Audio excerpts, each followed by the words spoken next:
तो बच्चों आज की क्लास में हम पढ़ेंगे electric field due to continuous distribution, जिसमें एक प्रॉब्लम हम देख रहे हैं। पहले तो ये जान लेते हैं कि अभी तक हम लोगों ने जाना कि इलेक्ट्रिक फील्ड को कैलकुलेट कैसे करा जाए सिस्टम ऑफ चार्जेस के लिए। अब अगर सिस्टम ऑफ चार्जेस ना हो कि एक चार्ज का डिस्ट्रीब्यूशन यूनिफॉर्मली हो, कंटिन्यूअस चार्ज डिस्ट्रीब्यूशन हो, तो ऐसे प्रॉब्लम को हम कैसे सॉल्व करेंगे। ठीक है, तो सबसे पहले ये देखते हैं कि हम लोगों को इलेक्ट्रिक फील्ड कैलकुलेट करना है। हमने एक कंटिन्यूअस चार्ज डिस्ट्रीब्यूशन का प्रॉब्लम कंसीडर किया है। Calculate the electric field due to rod. एक रॉड है जिसकी लेंथ जो है वो एल गिवन है और उसकी एरिया क्रॉस सेक्शन लेंथ के रिस्पेक्ट में नेग्लेक्ट किया गया है।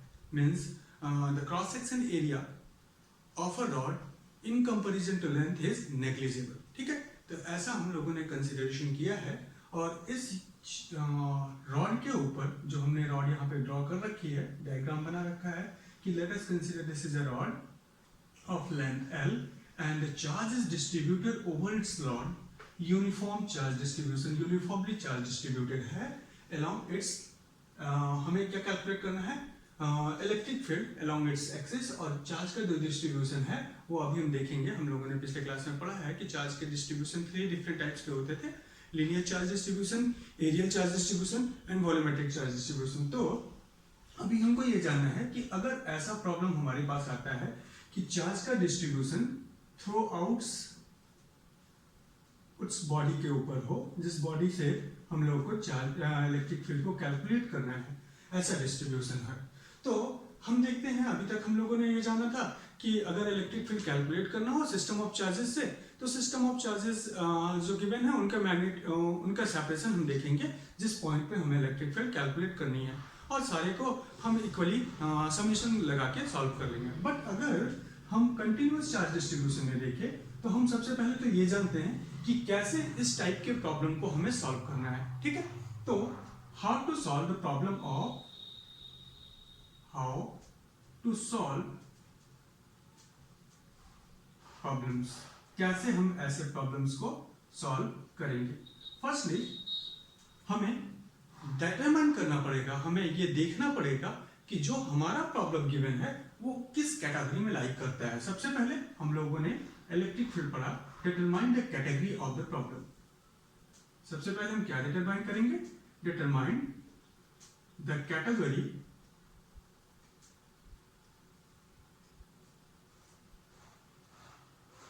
Of problems.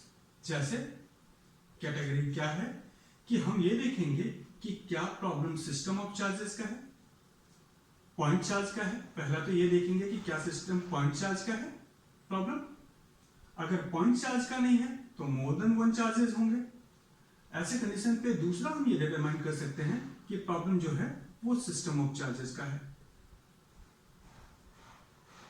और अगर प्रॉब्लम पॉइंट चार्ज का ना हुआ, पॉइंट चार्ज के प्रॉब्लम होगा तो जनरल केस हम लगा के हम सॉल्व करने के लिए जानते हैं। सिस्टम ऑफ चार्जेस का प्रॉब्लम होगा तो हम अलजेब्रिक समेशन कर देंगे, जिसको हम लोगों ने पिछले क्लास में पढ़ा।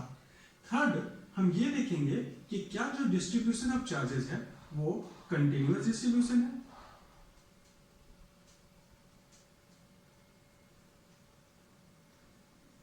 ठीक है, तो ये पहला हम लोगों को क्या करना है, प्रॉब्लम सॉल्व करने के लिए पहले कैटेगरी डिफाइन करनी है कि किस टाइप की प्रॉब्लम है। पॉइंट चार्ज की प्रॉब्लम है, सिस्टम ऑफ चार्ज की प्रॉब्लम है, कंटिन्यूअस चार्ज की प्रॉब्लम है। तो अगर पॉइंट चार्ज की प्रॉब्लम, सिस्टम ऑफ चार्जेस की प्रॉब्लम हो तो पहले पीछे की क्लासेस में मैंने डिस्कस करा है कि कैसे ऐसे प्रॉब्लम को सॉल्व करेंगे। बट अगर कंटिन्यूअस चार्ज की प्रॉब्लम हुई तो हमें अब क्या देखना है। अब सेकंड हमें ये डिटरमाइन करना है, if problem belongs to category C, problem belongs to category C,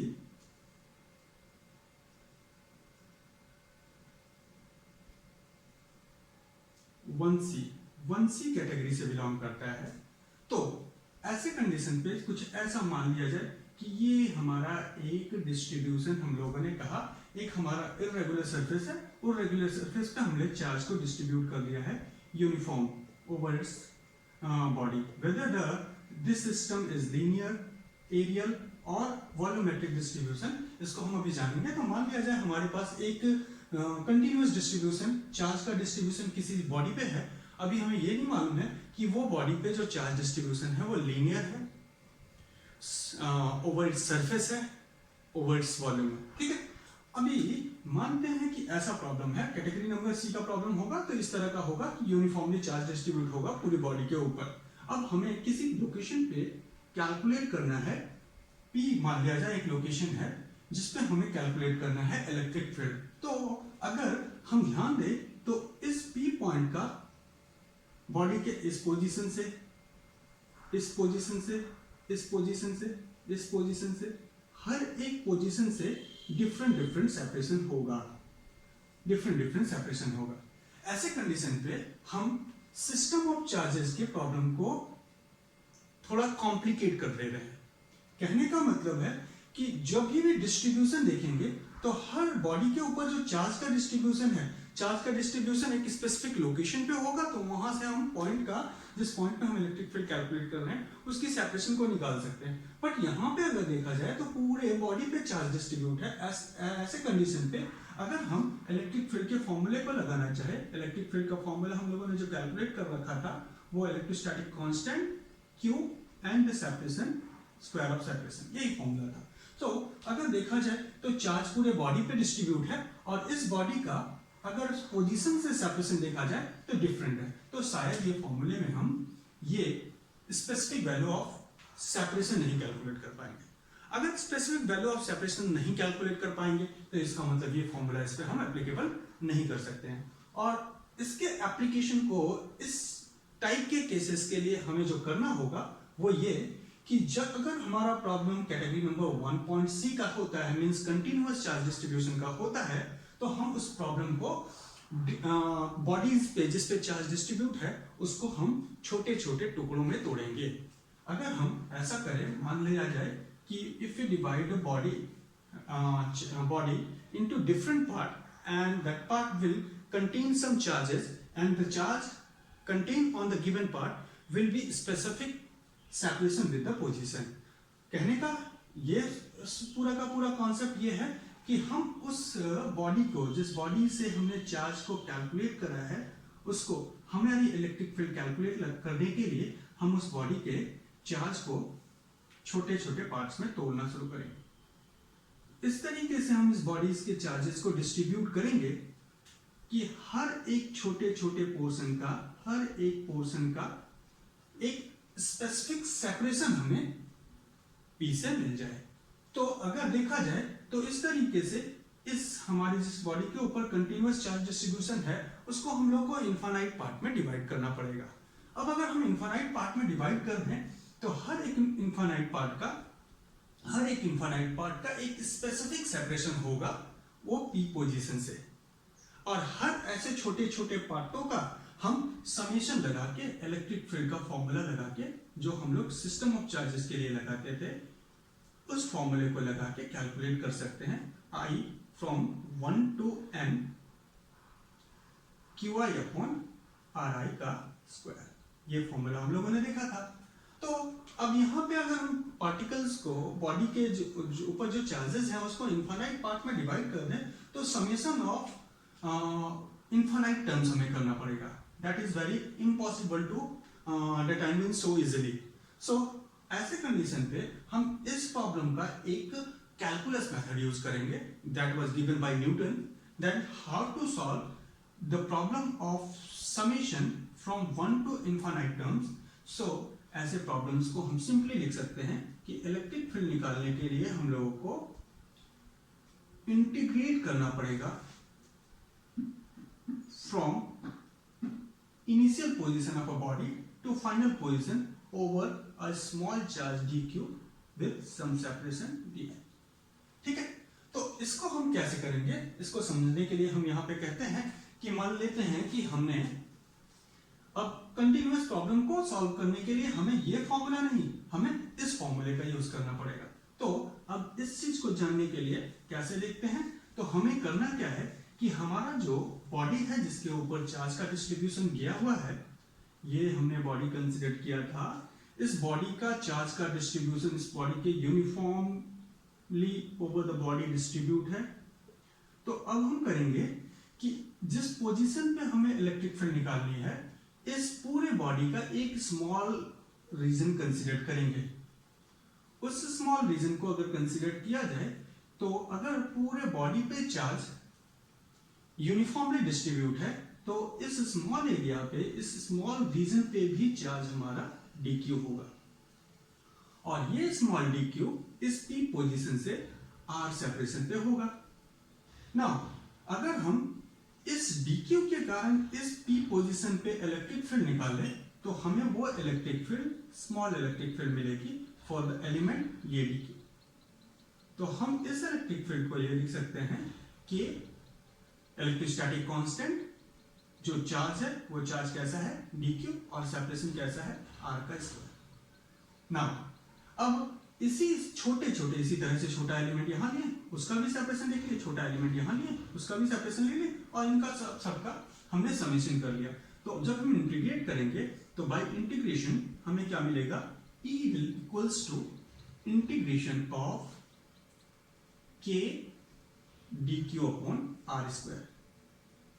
It means we need to apply this formula for the calculation of electric field due to continuous distribution. ठीक है, तो अभी थोड़ा सा आइडिया मिला होगा। इसको हम इस प्रॉब्लम में जब सॉल्व करेंगे, इस इलेक्ट्रिक फील्ड के प्रॉब्लम को रॉड का जो दिया हुआ है उसको जब सॉल्व करेंगे तो और भी कंसाइज हो जाएगा ये केस। ठीक है, तो अब अगर देखें तो हमने ये नोट कर रखा है कि a problem belongs to category number C, we use then we calculate electric field by formula. किस फॉर्मूले का यूज करेंगे इलेक्ट्रिक फील्ड कैलकुलेट करने के लिए? हमने कहा E will equals to integration of k dq of r square. ठीक है, इसका हम यूज करेंगे। अब ये dq अभी हम लोगों ने देखा था इस प्रॉब्लम में इस dq की वैल्यू क्या होगी, तो इसको जानने के लिए हम देखेंगे dq विल बी, पीछे की क्लास में हम लोगों ने पढ़ा था lambda dl if distribution of charge linear हो। डिस्ट्रीब्यूशन ऑफ चार्ज कैसा हो? Distribution of charges linear distribution हो चार्ज का, तो dq के जगह पे हमें क्या सब्स्टिट्यूट करना पड़ेगा? Lambda dl। ठीक है, और इसी dq को हम लिखेंगे सिग्मा ds या dA अगर डिस्ट्रीब्यूशन ऑफ चार्ज कैसा हो जाए, distribution of charge is over surface. Surface के ऊपर अगर चार्ज का डिस्ट्रीब्यूशन होगा तो हम उसे क्या करेंगे, हम ये कहेंगे now place sigma ds in front of in place of dq। Similarly अगर distribution of charge over the volume हो तो हमने पीछे क्लास में जाना है कि for volume distribution small charge will be equals to rho dv। किसके लिए? For distribution of charge is over volume. अगर वॉल्यूम के ऊपर चार्ज का डिस्ट्रीब्यूशन हो रहा है तब। ठीक है, तो हमें क्या करना है बच्चों, पहले डिस्टिंग्विश करना है, कैटेगराइज करना है प्रॉब्लम को कि किस कैटेगरी में है। अगर पॉइंट चार्ज का केस होगा तो हम लोग सिंपल फॉर्मूला लगाएंगे E is equals to k q of r square। अगर हमारा सिस्टम ऑफ चार्ज का प्रॉब्लम होगा तो हम लोगों को इलेक्ट्रिक फील्ड कैलकुलेट करने के लिए समीशन का यूज करना पड़ेगा। With the help of summation हम इसको कैलकुलेट कर सकते हैं। फॉर्मूला होगा I is equals to 1 to n summation of qi upon separation का स्क्वायर i।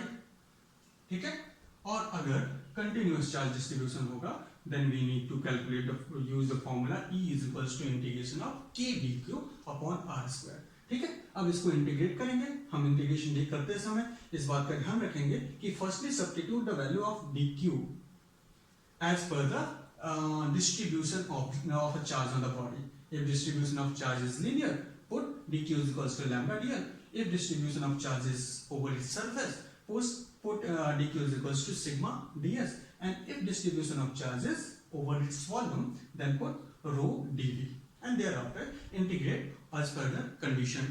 Okay?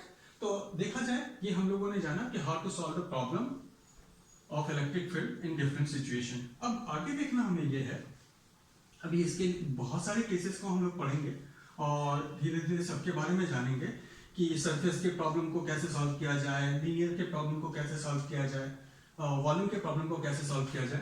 तो यहाँ एक केस है जिसको हम लोग देख रहे हैं कि हमें क्या कैलकुलेट करना है, electric field due to rod. एक रॉड है जिसके ऊपर चार्ज डिस्ट्रीब्यूट है ओवर इट्स लेंथ, ठीक है, यूनिफॉर्म चार्ज डिस्ट्रीब्यूशन है।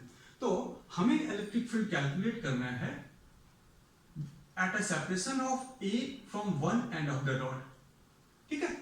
तो हमने अपनी सिंप्लिसिटी के लिए कुछ ऐसा किया है बच्चों कि वो पोजीशन, जिस पोजीशन पे हम लोगों को इलेक्ट्रिक फील्ड निकालना था, उसको हम लोगों ने कोऑर्डिनेट की एक्सिस के ऑरिजिन पे कंसीडर कर लिया। ये जो रॉड है जिसके ऊपर चार्ज डिस्ट्रीब्यूट है, ये रॉड अगर हम कैटेगराइज करें प्रॉब्लम को तो हम लोग को मिलेगा कि rod have a linear symmetry.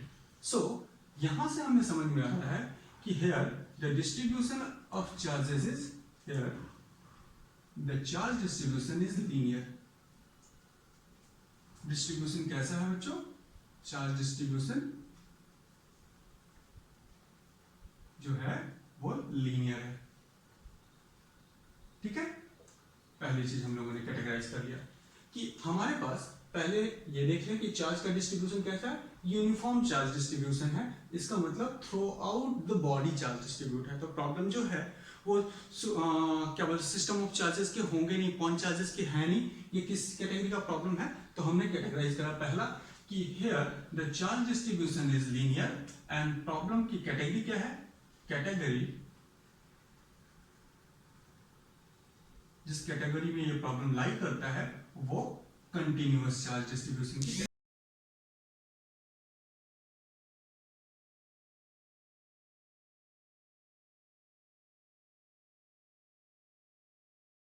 Continuous charge की कैटेगरी में लाई करता है। इसका मतलब इस प्रॉब्लम को सॉल्व करने के लिए जो हम फॉर्मूला यूज करेंगे वो फॉर्मूला क्या होना चाहिए, formula will be E is equals to integration of K dq upon जो भी सेपरेशन है उस सेपरेशन का, यहाँ पे मैं सिंपली r स्क्वायर लिख रहा हूँ, as per the condition of the problem हम इस r को रिप्लेस कर सकते हैं, ठीक है। तो यहाँ से ये समझ में आ रहा है कि हमें जो पहली कैटेगरी मिली वो कंटिन्यूअस चार्ज डिस्ट्रीब्यूशन की कैटेगरी मिली, और उस कंटिन्यूअस चार्ज डिस्ट्रीब्यूशन में लीनियर चार्ज डिस्ट्रीब्यूशन, चार्ज का डिस्ट्रीब्यूशन कैसा है, लीनियर। अब जो फॉर्मूला हमें यूज करना है वो हो गया E is equals to integration of K dq over r square, ठीक है। अब अगर देखा जाए तो चार्ज का डिस्ट्रीब्यूशन ओवर इट्स लेंथ है और लेट जो चार्ज इसके ऊपर गिवन है उस चार्ज को मैं कंसीडर कर लेता हूं, the charge given over its length will be L। So lambda की वैल्यू जो हमें मिलेगी वो लैम्डा की वैल्यू क्या मिलेगी, हम लोगों ने चार्ज डिस्ट्रीब्यूशन में पढ़ रखा है, this will equals to lambda is equals to Q by L और which is also equals to dq by dl। So we please, अभी हमने पीछे प्रॉब्लम में अभी आपको बताया था, डिस्कस किया था कि अगर चार्ज का डिस्ट्रीब्यूशन लीनियर होगा तो हम dq को किससे रिप्लेस कर देंगे, now we replace dq by lambda dl।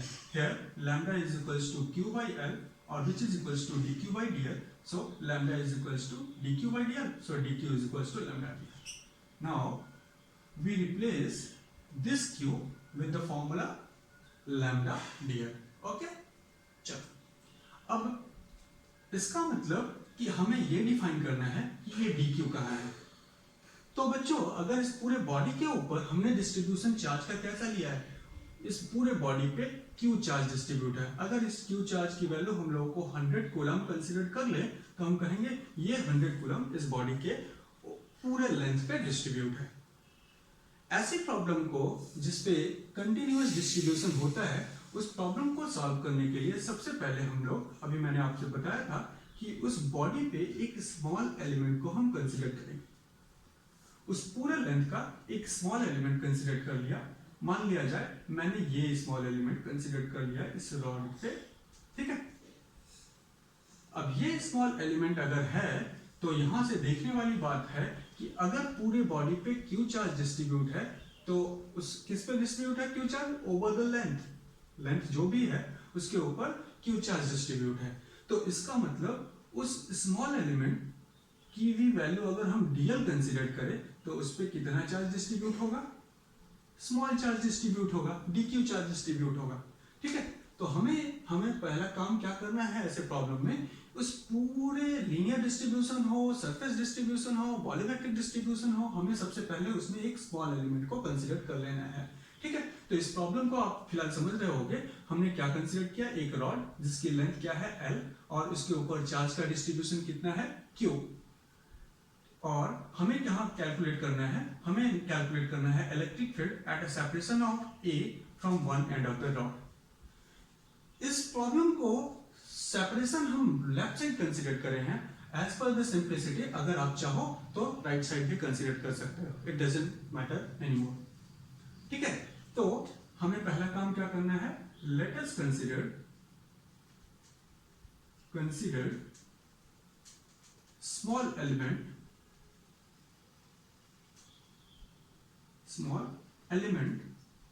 कैसा small element? dl over the rod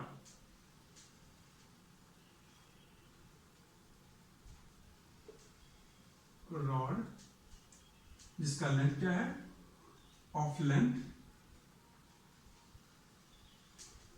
L। इसका लेंथ हमने कितना कंसीडर किया है बच्चों? लेंथ। और इसमें हम लोगों ने क्या कंसीडर किया? हमें कंसीडर करना है एक स्मॉल एलिमेंट। उस स्मॉल एलिमेंट को क्या लिखा है? dl। उस स्मॉल एलिमेंट पे जो चार्ज है उस चार्ज की वैल्यू कितनी है?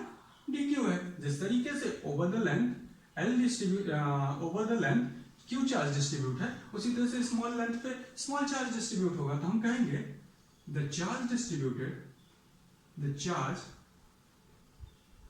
Over dl element will be dq। हमने क्या कंसीडर कर लिया? dq। तो अब इस dq के कारण इस p पॉइंट पे इलेक्ट्रिक फील्ड हमें कैलकुलेट करना है। Therefore, the electric field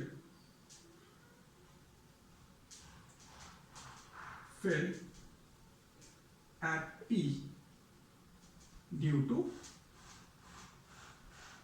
dq charge dq के कारण क्या हो जाएगा? तो हम कहेंगे इलेक्ट्रिक फील्ड का फॉर्मूला क्या है? E is equals to electrostatic constant के जो चार्ज है उस चार्ज को मैंने लिखा dq, और इस चार्ज का उस p पॉइंट से सेपरेशन देखना है, इस p पॉइंट से सेपरेशन देखना है। यहाँ पे प्रॉब्लम में देखो क्या दिया हुआ है बच्चों कि p पॉइंट का वन एंड से जो सेपरेशन है वो क्या है? a है। अब ऐसे कंडीशन पे हमें यहाँ जो प्रॉब्लम बोल रहा है कि उस हिसाब से यहाँ पे हमें क्या कैलकुलेट करना पड़ेगा? हमें करना पड़ेगा dq का जो स्मॉल चार्ज हमने कंसीडर किया है उसका p पॉइंट से सेपरेशन क्या है। चलो अपनी सिंप्लिसिटी के लिए हमने इस सेपरेशन को, ये जो सेपरेशन यहाँ से कंसीडर करा है, इस सेपरेशन को मैं कंसीडर कर लेता हूँ लेट x। सो यहाँ पे क्या लिखेंगे? हम लिखेंगे x का स्क्वायर। इलेक्ट्रिक फील्ड की वैल्यू क्या हो जाएगी? k dq upon x square. अब अगर इस बॉडी के ऊपर जो चार्ज गिवन है उस चार्ज को अगर हम पॉजिटिव कंसीडर करें हैं, let the charge on this rod will be positive by nature. So इस स्मॉल एलिमेंट का भी नेचर कैसा होगा? पॉजिटिव होगा, जो स्मॉल चार्ज लिया है। और स्मॉल चार्ज के कारण, पॉजिटिव चार्ज के कारण इस p पॉइंट पे जो इलेक्ट्रिक फील्ड होगी वो क्या होगी? अलोंग नेगेटिव एक्स एक्सिस होगी। सो अगर नेगेटिव एक्स एक्सिस की तरफ इलेक्ट्रिक फील्ड है तो उसको हमें यूनिट वेक्टर से डिफाइन करेंगे। इलेक्ट्रिक फील्ड की डायरेक्शन इस हमारे प्रॉब्लम में किधर की तरफ है? Negative direction of x axis ना। इतना तो हम लोग सॉल्व कर चुके हैं। अब हमें कहा गया है कि मैंने अभी आपको बताया कि dq को किससे रिप्लेस कर लेना है? लैम्डा dl से। तो हम यहाँ पे नोट करते हैं रिप्लेस। अच्छा, ये dq एलिमेंट के कारण जो इलेक्ट्रिक फील्ड मिली होगी वो पूरी नहीं, स्मॉल इलेक्ट्रिक फील्ड मिली होगी। हम लोगों ने स्मॉल एलिमेंट के कारण स्मॉल चार्ज प्रोड्यूस हुआ और उस स्मॉल चार्ज के कारण इस पॉइंट पे जो इलेक्ट्रिक फील्ड है उसे हम लोगों ने स्मॉल इलेक्ट्रिक फील्ड कंसीडर कर लिया। Now replace dq by lambda dl। ठीक है, हम किससे रिप्लेस करेंगे? लैम्डा dl से। सो हमारा प्रॉब्लम क्या हो जाएगा? Now dE will equals to k lambda dl upon x square. ठीक है, क्लियर? तो हमने x स्क्वायर कंसीडर कर रखा है, x will be the length separation and this small element is also a separation. और यहां पे हमने किससे रिप्लेस कर दिया? dq को लैम्डा dl से। नाउ यूनिट वेक्टर भी यूज कर ले क्योंकि हमें इलेक्ट्रिक फील्ड को रिप्रेजेंट करना है। सो स्मॉल एलिमेंट के कारण जो हमें इलेक्ट्रिक फील्ड मिली वो स्मॉल मिली। तो अगर हमें पूरे एलिमेंट के कारण इलेक्ट्रिक फील्ड निकालना है तो हमें इसे क्या करना पड़ेगा बच्चों? इंटीग्रेट करना पड़ेगा। हमें अभी देखा था कि हमने आपसे बताया था इलेक्ट्रिक फील्ड कैलकुलेट करने के लिए हम फॉर्मूला क्या करेंगे? यूज करेंगे integration of k dq upon r square and we replace dq with lambda dl। So integrate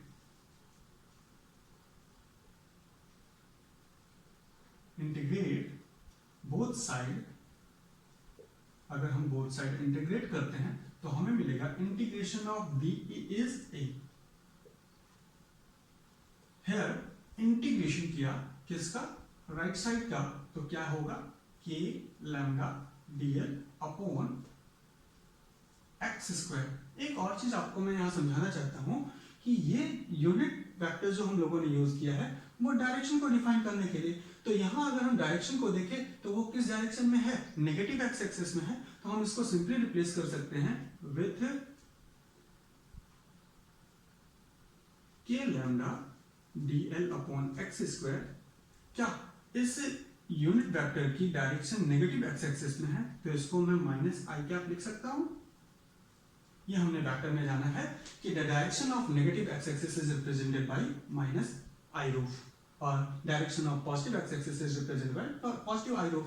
तो हमने यहाँ पे माइनस आई रूफ रख लिया। ओके, नाउ अभी तक यहाँ पे क्लियर हम लोग हो रहे हैं। अब अगर हम मैग्नीट्यूड कैलकुलेट करें डायरेक्शन को छोड़ के, अगर मैग्नीट्यूड कैलकुलेट करें तो हमें क्या मिलेगा? k lambda dl upon x square. Finally जैसे ही मैग्नीट्यूड कैलकुलेट करेंगे साथ में हम डायरेक्शन लगा देंगे तो इलेक्ट्रिक फील्ड को उसी डायरेक्शन में डिफाइन कर सकेंगे। ठीक है, तो यहां हमने इंटीग्रेट करा किसके? इंटीग्रेट किया इलेक्ट्रिक फील्ड को, तो हमें क्या मिलेगा? Lambda k lambda dl upon x square.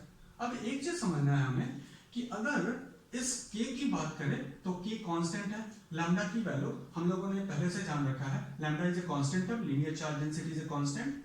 So this two constant will come out of integration. तो हमें यहां मिलेगा क्या? Lambda dl upon x square. अब अगर देखा जाए तो ये जो dl एलिमेंट है, ये जो dl एलिमेंट हमने लिया है उस dl एलिमेंट के वो अगर देखें तो कहां से कहां के बीच में है? यहां से लेके यहां तक के dl हमने यहां लिया, dl हमने यहां लिया, छोटा छोटा dl अगर ले, हमने कहा था आपको प्रॉब्लम को इनफाइनाइट नंबर ऑफ टर्म्स से डिवाइड करें तो अगर इस लेंथ को डिवाइड करें तो इस लेंथ का डिवीजन कहां से कहां तक हो सकता है इनफाइनाइट टर्म्स में?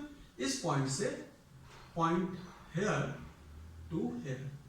अब अगर P पॉइंट के रिस्पेक्ट में इस पोजीशन को डिफाइन करें तो हम कहेंगे from P this position is A is at A unit separation and this point is A plus L unit of separation.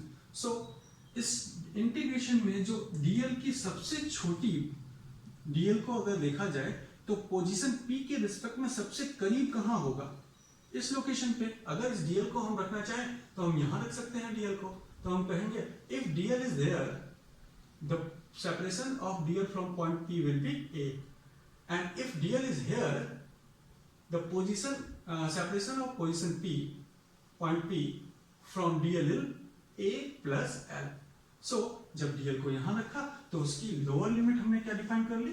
Lower limit define कर ली कि जब dl इस लोकेशन पे होगा तो कितना सेपरेशन पे होगा? A सेपरेशन पे। और जब dl यहां पे होगा यहाँ हो सकता है, यहाँ हो सकता है, यहाँ हो सकता है, तो मैक्सिमम सेपरेशन कहाँ, यहाँ हो सकता है, तो हम उसको क्या लिखेंगे, देखो ए यूनिट यहाँ से यहाँ तक एंड दिस विल एल, तो this will equals to a plus l, तो हम इसको ए प्लस एल सेपरेशन लिख ले। नाउ अभी हमने ये जान रखा है इंटीग्रेशन में कि इंटीग्रेट अगर हम करें तो integration of x raised to the power n, where I write it, हाँ इस लोकेशन यहाँ पे मैं लिखता हूँ, integration of x raised to the power n dx का फॉर्मूला होता है x raised to the power n plus 1 upon n plus 1। तो अगर हम इस x स्क्वायर को ऊपर ले जाएं तो क्या मैं इस प्रॉब्लम को ऐसा लिख सकता हूँ कि लैम्डा इंटीग्रेशन ऑफ, ये देखो x कहाँ है न्यूमरेटर में, तो इसको भी मैं न्यूमरेटर में ले जाता हूँ, x raised to power minus 2, इस dl के रिस्पेक्ट में हम डिफरेंशिएट कर रहे हैं। चलो हम एक अगर आपके दिमाग में अगर डाउटफुल कंडीशन क्रिएट होता है तो ये जो स्मॉल एलिमेंट मैं यहाँ लिया हूँ उसको नाम को रिप्लेस कर देते हैं dx से, सिर्फ l को x से रिप्लेस कर देना है। अगर हम रिप्लेस कर दें हर dx को रिप्लेस कर ले, dx x को l को रिप्लेस कर दे x से, तो यहाँ हमें क्या मिलेगा, ये अगर देखें तो यहाँ हमें वैल्यू मिली दिस विल dx, ठीक है। तो this is only difference of l and x, हाँ कॉन्सेप्ट हमारा वही है, हमने बस नाम चेंज कर दिया।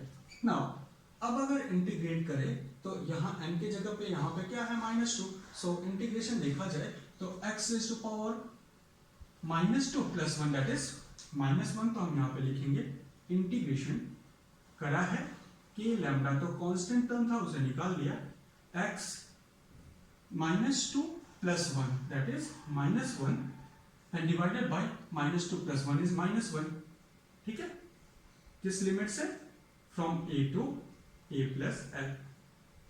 अब इस माइनस को मैं उठा के यहाँ रख सकता हूँ और इस x raised to power -1 को क्या लिख सकता हूँ 1 upon x, so the formula will equals to -k lambda 1 upon x, और इसको इंटीग्रेट कहाँ से कहाँ तक किया है, a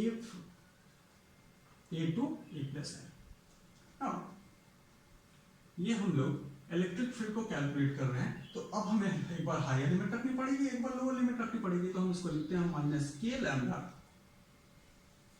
what will be the higher limit, a plus l minus a, so this value will equals to e, this is the magnitude, we only calculate the magnitude here, and this will equals to -k lambda, if you put the value here a plus l and a minus l, take this here, so it will cancel out, lambda cancel out, तो हमें जो value मिली वो ये मिली, this minus and this minus become plus, so k lambda l upon a plus l, okay। now if you go to the given diagram, यहाँ जो diagram दिया है उस पर अगर हम ध्यान दें तो हम देखेंगे क्या कि हमें जो प्रॉब्लम में गिवन है वो चार्ज गिवन है और इस रॉड की लेंथ गिवन है और यहाँ का सेपरेशन, उस पॉइंट का सेपरेशन गिवन है जिस पॉइंट पे हमें इलेक्ट्रिक फील्ड निकालनी थी। तो इसका मतलब ये पूरा का पूरा प्रॉब्लम हमें Q, L और A की टर्म्स में होना चाहिए। तो A L तो है, K तो कांस्टेंट है, लैम्डा को हमें रिप्लेस करना पड़ेगा, तो लैम्डा को अगर यहाँ से देखें तो lambda is equals to Q by L, तो अगर उसे हम रिप्लेस करें तो यहाँ पे लिख सकते हैं electric field equals to K Q by L, L will cancel out, lambda की जगह पे हम Q बाई L रखें तो दिस L लैम्डा के साथ जो L आएगा और ये L कैंसिल आउट होकर K Q upon A plus L, this will be the value of electric field। अब अगर इलेक्ट्रिक फील्ड के डायरेक्शन को भी हम इंडिकेट करें तो हम यहाँ पे सिंपली -i रूफ लगा सकते हैं, तो -i roof, this i roof ये हमें इलेक्ट्रिक फील्ड का फॉर्मूला मिला। हमें कैसे रॉड के कारण जो इलेक्ट्रिक फील्ड कैलकुलेट करनी है, अब देखो इन प्रॉब्लम में Q, A और L के टर्म्स में हमारा प्रॉब्लम डिराइव हो गया, जो इक्वेशन हमें डिराइव करनी थी वो आ गई। अब अगर ये देखिए तो ये जो डायरेक्शन माइनस आई रूफ रिप्रेजेंट कर रहा है इलेक्ट्रिक फील्ड का, वो नेगेटिव डायरेक्शन ऑफ एक्सिस को रिप्रेजेंट कर रहा है। अगर हम ये एक पी पोजीशन राइट साइड ले रहे होते तो इलेक्ट्रिक फील्ड की डायरेक्शन राइट साइड होती and we replace minus I roof with positive I roof. ठीक है, अगर इसको हम एक्स एक्सिस के जगह पे वाई एक्सिस कंसीडर कर रहे होते तो उसके रिस्पेक्ट में इसकी डायरेक्शन पोजीशन चेंज होती। तो ये हम लोगों ने इलेक्ट्रिक फील्ड कैलकुलेट करा किसके कारण, due to a uniform rod of length L having distribution of charge uniformly and we need to calculate the electric field कहाँ पे, on its axis, उसके एक्सिस पे कैलकुलेट किया है। This is the important thing कि electric field हमने निकाला कहाँ है, तो हमने इलेक्ट्रिक फील्ड को निकाला है along its axis at a separation of A. What is this A? Is a separation of a position where we need to calculate electric field with respect to rod along its axis. ठीक है, तो ये हम लोगों ने इतना तो समझ लिया। इसके थोड़े रिजल्ट्स को देख लेते हैं। तो रिजल्ट्स अगर देखा जाए तो रिजल्ट्स के कॉन्सेप्ट में सबसे पहले तो हम ये जानेंगे कि इलेक्ट्रिक फील्ड जो डेरिवेशन हमने कंक्लूजन डिराइव करा है उसमें इलेक्ट्रिक फील्ड की वैल्यू हमें मिली है कि Q A plus L I roof negative sign के साथ। ठीक है, ये हमें इलेक्ट्रिक फील्ड मिला है। अब अगर देखें तो अगर ये P पॉइंट रॉड के बिल्कुल करीब होता, बहुत करीब होता, तो इसका मतलब A की वैल्यू रॉड से कितनी हो जाती, 0। तो हम कहेंगे इफ A इक्वल्स टू 0, अगर A की वैल्यू क्या हो, 0 हो, तो इलेक्ट्रिक फील्ड हमें जो मिलेगा वो क्या होगा, electric field will equals to infinite. ठीक है, इसका मतलब रॉड के एक्सिस पे जस्ट एट द एंड अगर हम इलेक्ट्रिक फील्ड को कैलकुलेट करें तो हमें इनफाइनाइट इलेक्ट्रिक फील्ड मिलेगी।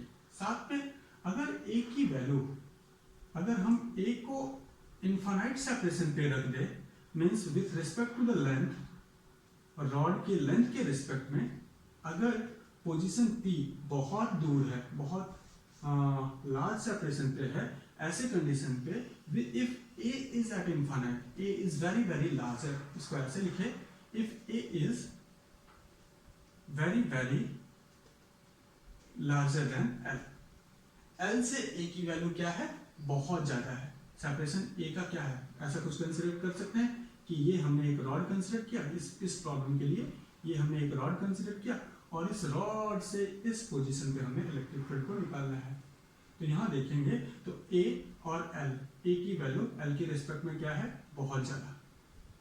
सो L को अगर हम नेग्लेक्ट कर सकते हैं, यहाँ पे A की वैल्यू L से ज्यादा है तो नेग्लेक्ट, देन इलेक्ट्रिक फील्ड के जो फॉर्मूले होंगे हम किसको नेग्लेक्ट कर सकते हैं, L को, L नेग्लेक्टेड, L को हम क्या किए, नेग्लेक्ट कर दिए। तो ऐसे केस पे हमें यहाँ पे L को नेग्लेक्ट कर लिए तो क्या मिलेगा, KQ upon A square. So KQ upon A square minus I cap. ये फॉर्मूला किसका था, ड्यू टू पॉइंट चार्ज। सो हमारा रॉड किसकी तरफ से ट्रीट होगा, तो हम कहेंगे on that case if A is very very larger than L, rod behave like point charge, rod behave like point charge।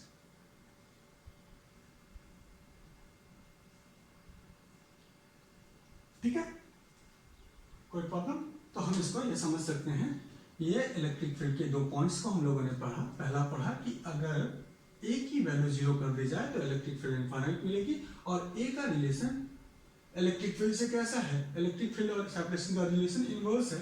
जैसे जैसे सेपरेशन बढ़ेगा वैसे वैसे इलेक्ट्रिक फील्ड घटेगी, जैसे जैसे सेपरेशन घटेगा इलेक्ट्रिक फील्ड वैसे वैसे बढ़ेगी। सेकंड पॉइंट हम लोगों ने देखा कि अगर in terms of length of the rod if separation is very large the rod behave like a point. तो अगर हम इसको सिंपली भी समझे तो हम ये कह सकते हैं कि ये एक रॉड रखा हुआ है और इस रॉड को हम बहुत दूर के पोजीशन से देख रहे हो तो वो रॉड हमें एक पॉइंट साइज का ही दिखेगा, and this is generally discuss here कि कैसा दिख रहा है। ठीक है, तो इस चीज को हम लोगों ने क्लियर किया कि electric field due to rod निकाला कहाँ पे, अलोंग इट्स एक्सिस, और उसके लिए कैलकुलेटेड फॉर्मूला क्या आया हमारे पास, ये फॉर्मूला आया।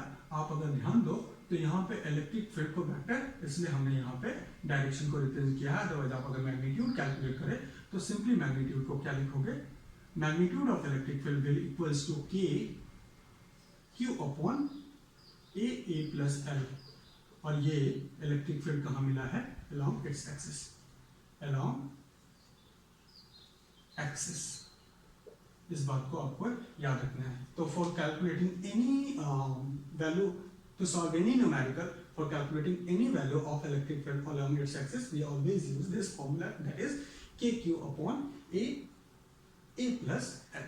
okay, ये हम लोगों ने देख लिया इलेक्ट्रिक फील्ड का केस। साथ में कंटिन्यूअस चार्ज डिस्ट्रीब्यूशन के प्रॉब्लम को भी समझा कि कैसे कंटिन्यूअस चार्ज डिस्ट्रीब्यूशन का प्रॉब्लम हम सॉल्व करेंगे।